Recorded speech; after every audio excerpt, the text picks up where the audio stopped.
अस्सलाम वालेकुम दोस्तों, मैं हूं खालिद मोइन और आप देख रहे हैं अदब व फ़नून नामा। आज अदब व फ़नून नामे में हम एक बहुत सामने का लेकिन बहुत अहम और मेरी नज़र में बहुत पेचीदा, बल्कि पेचीदा तरीन सवाल है कि अदब का कारी कहाँ है। अदब का कारी कहाँ चला गया, अदब का कारी क्यों नापैद हो गया, अदब के कारी को अगर वो नाराज़ हो गया है तो उसे वापस कैसे बुलाया जाएगा। ये बुनियादी तौर पर सवाल है कि अदब का कारी क्यों गायब हो गया है। अच्छा, ये सवाल जो है वो सिर्फ अदब के कारी के बारे में है, क्योंकि मेरे इल्म में है और आप भी जानते हैं कि इसी शहर कराची में और इसी पाकिस्तान में डाइजेस्ट छपते हैं जो हज़ारों की तादाद में छपते हैं। और कराची एक उनकी बहुत बड़ी मार्केट है छपने की भी, और पूरे पाकिस्तान की तरह यहाँ बहुत बड़ी तादाद में डाइजेस्ट ख़रीदे जाते हैं। और वो डाइजेस्ट आपने भी देखे होंगे, आपने भी पढ़े होंगे, मैंने भी पढ़े हैं, मैं भी देखता हूँ। बहुत बारीक बारीक सी सतरें होती हैं उसके अंदर, और उनको पढ़ना जो है वो बहुत मैं समझता हूँ कि एक दुश्वार काम भी है। इसके बावजूद लोग पढ़ते हैं, उससे बहुत बहुत बड़ी तादाद में पढ़ते हैं। ख़वातीन उसे बहुत बड़ी तादाद में पढ़ती हैं। बहुत ज़्यादा तालीम याफ्ता तो शायद ना पढ़ती हूँ, लेकिन तालीम याफ्ता ख़वातीन पढ़ती हैं, जो ज़िंदगी का शऊर रखती हैं, जो ज़िंदगी का शऊर रखना चाहती हैं, जो आम घरेलू ख़वातीन हैं। और जो ख़वातीन के डाइजेस्ट हैं, एक बहुत बड़े मज़े की बात यह है कि मर्द हज़रात उसे बहुत बड़ी तादाद में पढ़ते हैं।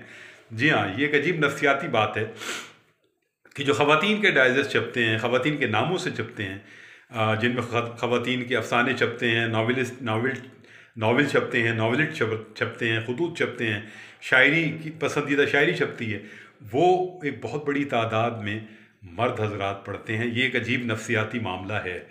और यकीनन जो मर्दों के डाइजेस्ट हैं, जैसे जासूसी डाइजेस्ट है, सस्पेंस है, या इस कबील के और डाइजेस्ट हैं, वो मर्दों के अलावा ख़वातीन भी पढ़ती हैं। तो ये ऐसा अब ये क्या फिनोमेना है कि अदब नहीं पढ़ा जा रहा लेकिन डाइजेस्ट बहुत बड़ी तादाद में पढ़ा जाता है। फिर डाइजेस्ट जो है वो सिर्फ एक बार नहीं ख़रीदा जाता, बल्कि फिर वो बेच दिया जाता है, वो फिर ख़रीदते हैं लोग। यानी एक डाइजेस्ट जो है वो 2 या 3 बार वो जाता है और फिर ख़रीदा जाता है। कीमतें कम हो जाती हैं।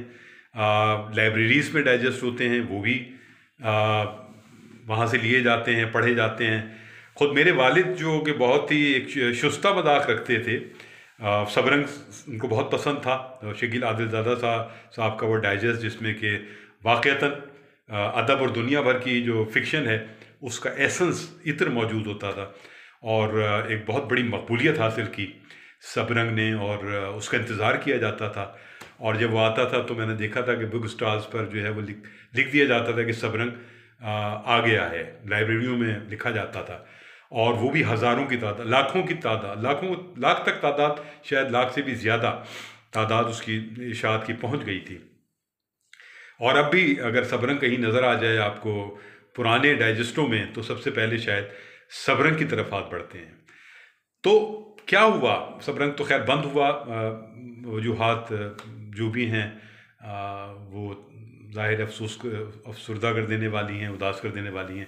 काश वो दोबारा छप सके और दोबारा सामने आ सके। लेकिन हुआ क्या है, ये इतनी बड़ी तादाद में डाइजेस्ट छपते हैं, बिकते हैं, पढ़े जाते हैं। इसके अलावा जो नावल हैं हमारे यहाँ, पॉपुलर लिटरेचर, उमैरा अहमद, निवरा अहमद, जाने कौन कौन सी अहमद जो हैं वो आ गई हैं, और उनके नावल जो हैं वो बहुत बड़ी तादाद में जो हैं वो छपते हैं, मुस्तकिल छपते हैं, नए नए नावल छपते हैं, इस तेज़ी से नावल छपते हैं कि शायद क़ुर्रतुन ऐन नज़र अगर इसको महसूस करना शुरू करती हैं कि अच्छा, कोई इतनी बड़ी, इतना जल्दी भी लिख सकता है नावल और इतना तेज़ी से भी लिख सकता है, तो वो बहुत ज़्यादा दंग और हैरान हो जाती। लेकिन वो है, मेरे अपने घर में वो नावल बहुत शौक़ से पढ़े जाते हैं, मुझसे मुतालबा किया जाता है बार बार कि मुझे हमें ताज़ा नावल ला कर दें, उमैरा अहमद का, निवरा अहमद का, फ़लाँ फ़लाँ नावल। और वो नावल जो है वो कोई 1000 का है, कोई 1500 का है, कोई 2000 का है, तो वो लाना पड़ते हैं। और कभी कभी गोल भी हो जाते हैं कि अभी मार्केट में नहीं है या ला दिया जाएगा। तो ये एक अजीब फिनोमेना है। पढ़ा तो बहुत कुछ जा रहा है, लेकिन खालिस लिटरेचर नहीं पढ़ा जा रहा। लिटरेचर लिखने वाले जो हैं अब इतने ज़्यादा हो चुके हैं, अगर नए लोगों को भी शामिल कर लें और सोशल मीडिया को भी शामिल कर लें तो ये तादाद हज़ारों में पहुंच जाती है। ख़ुद कराची में 5,000 से ज़ायद शायद शायर मौजूद हैं या इससे भी ज़्यादा हैं, और इतने ही अफसाना निगार उससे कम तादाद में होंगे, इसलिए कि अफसाना कम लोग लिखते हैं। शायरी क्योंकि एक सहल मामला है तो सभी लिखते हैं, तो अफसाना या नावल की तरफ कम लोग आते हैं। लेकिन यार अगर लिखने वाले मौजूद हैं तो वो फिर शायरी की किताब क्यों छप रही है 250, 300, बहुत 3 12 तो 500? ये क्या है? ये तो बहुत बड़ी ज़्यादती है। अगर जो ये लिखने वाले हैं यही अगर महीने में एक किताब ख़रीदने की तरफ आ जाएं तो मैं नहीं समझता कि कराची में छपने वाली किताब भी हज़ारों की तादाद में न छपे। और पब्लिशर तो यहाँ कोई है नहीं, सब चीटर मौजूद हैं, एक से एक बड़ा चीटर है। माल लाओ और ये पकड़ो, मुझे तकसीम भी नहीं करते हैं। चंद पब्लिशर होंगे अच्छे भी, लेकिन बेशतर जो पब्लिशर हैं वो सिर्फ़ और सिर्फ अपनी दुकानें, अपनी जेब भर रहे हैं, अपनी दुकानें बढ़ा रहे हैं। और एक पब्लिशर जो है वो जब काम शुरू करता है तो वो फिर अपने बच्चों के हवाले भी कर देता है, फिर वो कुछ और भी कर लेता है और बड़ा खुशहाल है और बदमाशी के साथ रहता है। बदमाशी के साथ रहता है और बाद वक़्त बकवास भी करता है आपसे। दिल चाहता है कि एक तमाचा यहाँ से एक तमाचा वहाँ से मारा जाए। अरे साहब, तुम हमारे ही टुकड़ों से अपना पेट भर रहे हो, अपना बिजनेस बढ़ा रहे हो और हम ही पर गुर्रा भी रहे हो।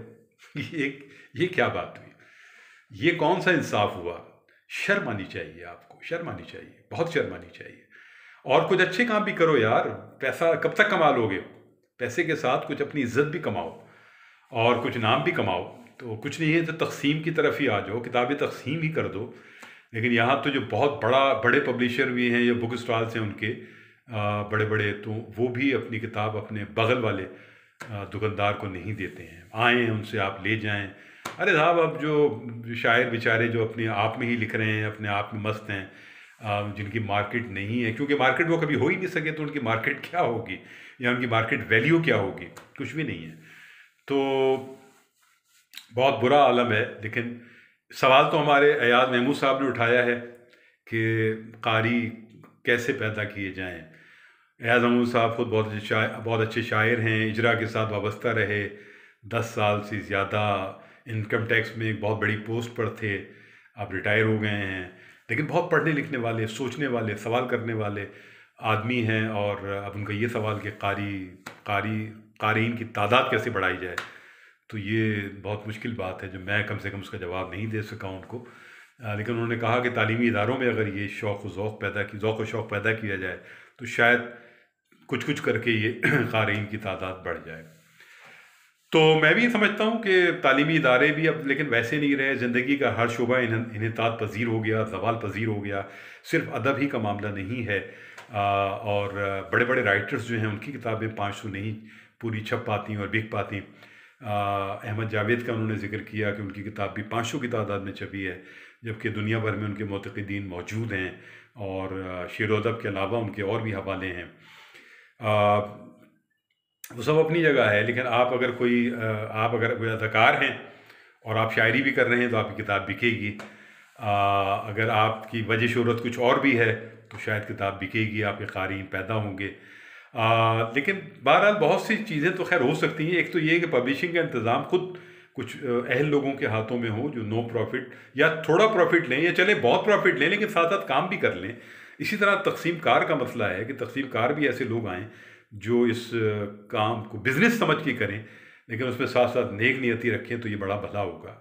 किताबें सस्ती छापी जाएँ। किताबें जो हैं बहुत महंगी हो गई हैं। किताबें सस्ता करके छापें, पेपर बैग पे छापें। 60 रुपये की, 70 रुपये की किताब अगर हो और अच्छे अंदाज में छपी हुई हो तो कोई लेने पे से इनकार नहीं करेगा। ये जो मुफ्ते बैठे होते हैं कि हमें दें, हमें किताब दें, हमें दें, और फिर वो पढ़ते भी नहीं हैं और फिर आगे बढ़ा देते हैं और बेच देते हैं किताब। तो ये अब इसी तरह होगा कि पब्लिशर अपने हों, तकसीमकार बढ़ें उसमें, और किताब सस्ती करके छापी जाए। फिर कॉलेजेस में, यूनिवर्सिटीज़ में खुद जाया जाए, मुशायरे किए जाएँ या तकरीबात की जाएँ किताब की, और आपस के दोस्तों में उसको फैलाया जाए और दोस्तों का मैं बार बार कहता हूँ कि क्लब बनाएं, 100-200 लोग जो हर महीने पैसा दें और उनको अच्छी किताबें हम फराहम करें, आप फराहम करें, तो इस तरह होगा। ये कुछ करने ही से होगा अयाज भाई, चिराग से चिराग जलेगा तो मामला होगा। खालिद मैन को इजाज़त दीजिए, वक्त हो गया ख़त्म। अपना और अपने अहबाब का ख्याल रखिए। अदब व फ़नून नामा जिंदाबाद, पाकिस्तान पाइंदाबाद। खुदा हाफिज़ नासिर।